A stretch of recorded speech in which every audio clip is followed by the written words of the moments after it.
तो जुलाई 2026 तो खत्म हो गया, मगर इस महीने कौन सी चीजें ज्यादा कंट्रोवर्शियल और ट्रेंडिंग रही, इस चीजें के बारे में जानते हैं। जैसे कि कौन से वकील ने सुप्रीम कोर्ट में बड़े कोर्ट रूम के अंदर सीजे को गाली दे दी, क्या? Hi friends. आज तो मन करता है बस आपसे ही बात।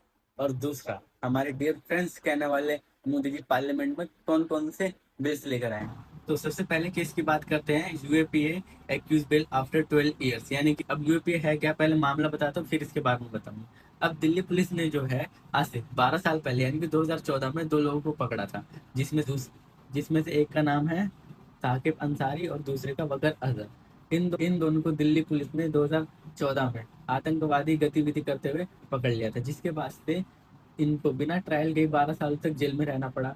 अब कोर्ट के पास जब ये मामला पहुंचा तो कोर्ट ने कहा ये आर्टिकल 21 का उल्लंघन है, यानी कि राइट टू लिबर्टी का हनन किया गया। तो फिर कोर्ट ने क्या किया, इन दोनों को यही चीज देखते हुए बेल दे दी। अब यूएपीए आखिर है क्या? यूएपीए का केस ऐसा होता है कि एक तरीके से इसमें ये मान ही लिया जाता है कि ये बंदा गुनहगार ही है, जिसमें काफी सालों तक एक तरीके से सुनवाई ही नहीं होती। और यूपीए के एक्ट तब लगता है जब आप देश के खिलाफ कोई बात कर रहे हो या फिर देश में दंगा भड़काने की या फिर आतंकवाद करने की कोई कोशिश कर रहे हो, तो तब जाके ये यूपीए किसी पे लगता है।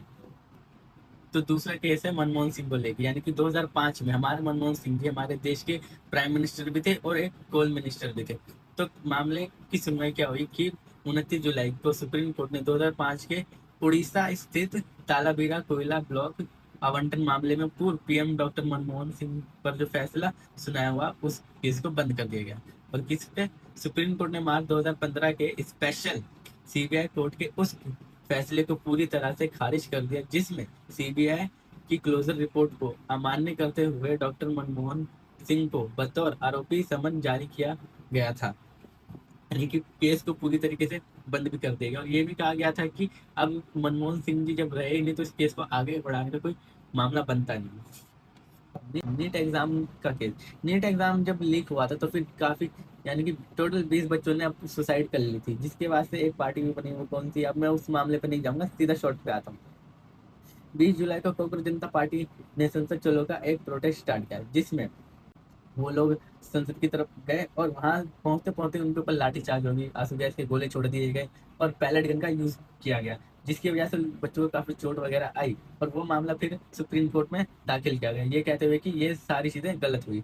तो हमारे सुप्रीम कोर्ट के जो सीजीआई हैं जिन्होंने देश की यूथ को कॉकरोच कहा था, अब वो ये कहते हैं कि मेरे पास इतना टाइम नहीं कि मैं इन सारी चीजों को देखूं। तो फिर लोगों ने ये कहकर ट्रोल किया कि भैया आपके पास इन चीजों को देखने का टाइम नहीं तो आपका टाइम क्या कहाँ है देश की युवा को नए इंसेक्ट के नाम देने में। तो ये बातें कही गई, सुनाई गई और काफी ट्रोल होने के बाद हमारे सीजे सूर्यकांत जी को अफसोस हुआ और फिर उन्होंने एक फैसला दिया कि अब से सुप्रीम कोर्ट की जो रिकॉर्डिंग है वो वायरल नहीं होगी, ना ही कोई उसको देखेगा। क्यों? क्योंकि हमारे यूथ जो उसको बीच की क्लिपों को काट काट करके गलत मैसेज दे रहे हैं। वाह, मतलब कुछ नहीं। अब इस चीज को फिर से हमारे जनरल समाज ने और ट्रोल किया, जिसकी वजह से अब हमारे सीजीआई जो खुद उस नीट एग्जाम को लेकर के सुनवाई कर रहे हैं और लगातार धड़ाधड़ सरकार को नोटिस भेजे जा रहे हैं। और सिर्फ सरकार को ही नहीं, गृह मंत्रालय को भी नोटिस की जा रही है कि क्यों पैलेट गन खोली, कि क्यों पैलेट गन का यूज किया गया और आंसू गैस का यूज किया गया। अब तीसरा केस आया सिटीजनशिप एक्ट को लेकर। इसके ऊपर ऑलरेडी मैंने एक वीडियो बना रखी जिसकी लिंक मैंने नीचे दे दी, आप वहीं से जाकर इसको देख सकते हैं। मैं शॉर्ट में इसको थोड़ा सा एक्सप्लेन कर देता हूँ। सुप्रीम कोर्ट में एक केस आता है जिसमें ये कहा जाता है कि हमारा जो इंडियन पासपोर्ट है ये सिटीजनशिप का कोई प्रूफ नहीं माना जाता, जिसमें गवर्नमेंट भी ये चीज अपना क्लैरिफिकेशन देती है कि हाँ ये तो लॉ साल से कहता आ रहा है कि हमारा जो पासपोर्ट है वो इंडियन सिटीजनशिप का प्रूफ नहीं है।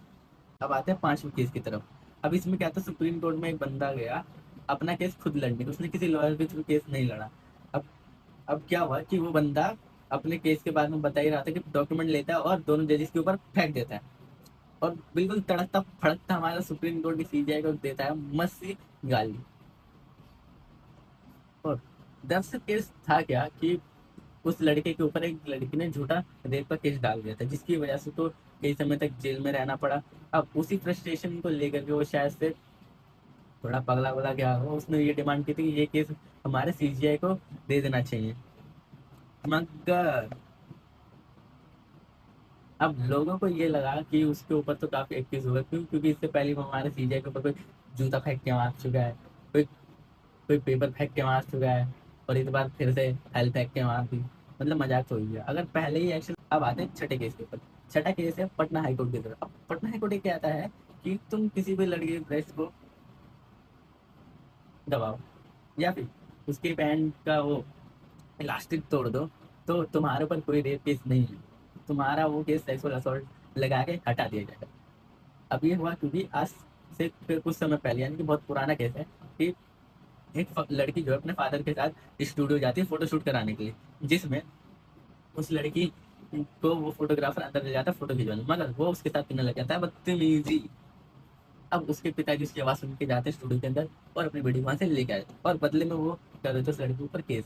अब लोअर कोर्ट ने उसको उस रेप की सजा दी, मगर वो बंदा भी चंट हुआ। वो बंदा कहता है कि भैया मैंने तो उसके साथ गलत आज किया, मगर इसने रिपोर्ट अगले दिन कराई, तो फिर ये केस बन कैसे रहा है?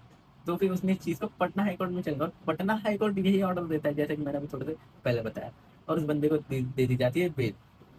आज से कुछ समय पहले इलाहाबाद हाई कोर्ट की तरफ से भी यही फैसला आया था कि भैया तुम किसी भी चीज को बैक कर रहे हो या फिर लड़की के नाड़ा का तोड़ दे रहे हो खींच के, तो फिर उसको रेप नहीं माने। हालांकि उस पे पॉस्को एक्ट लगाया गया था। तो फिर जिस तरीके से कोर्ट का ऐसा ऑर्डर आया, तो सुप्रीम कोर्ट ने इलाहाबाद के भी और पटना हाई कोर्ट के भी अभी के इस फैसले को अपने अंडर में ले लिया है। अब देखते हैं वो भी क्या सुनवाई करते हैं। बात करते हैं केस नंबर 7 की। केस नंबर 7 ये है कि हमारे प्रधानमंत्री जी की आंखें खुल गई और उन्हें एहसास हुआ कि भैया बच्चों के साथ जो हुआ बहुत गलत हुआ। तो फिर हम बना रहे हैं उनके लिए एक फास्ट ट्रैक को, जिसमें क्या होगा 3 महीने के अंदर फैसला यानी कि सजा सुना दी जाएगी। अब लोगों को पता है मेन दिक्कत क्या हो, उनको ये दिक्कत हो रही है कि फास्ट ट्रैक कोर्ट बनाने का फायदा ही क्या है। मेन मुद्दा तो उनका ये है कि भैया पेपर लीक हो ही क्यों रहे हैं? क्यों? क्योंकि कानून तो 2024 में भी पेपर लीक होने के बाद बनाया था, और उससे पहले भी बनी है।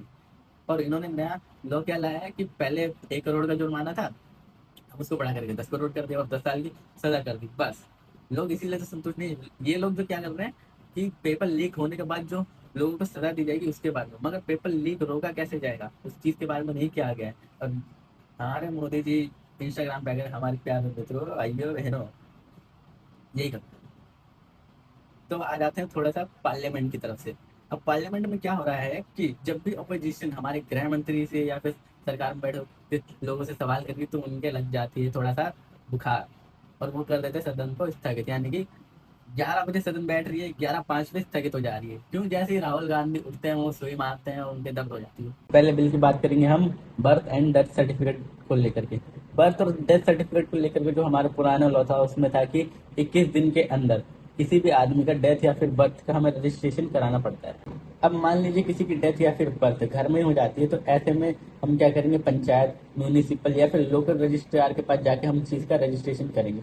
अब अगर हमने 21 दिन से भी ज्यादा लेट कर दिया तो स्टेट वाइज कुछ फाइन होते हैं जो लगाए जाते हैं। अब ये तो रहे 21 दिन के दादा की बात। अब मान लीजिए कि आपने 1 साल से भी ज्यादा टाइम लगा लिया रजिस्ट्रेशन करने में, तो ऐसे में हमें एसडीएम के पास जाना पड़ेगा या फिर डीएम के पास जाना पड़ेगा अपने नजदीकी वाले पे, या फिर हमें उस एरिया के मजिस्ट्रेट के पास जाना पड़ेगा जिसके पास इसका अप्रूवल का काम दिया होगा।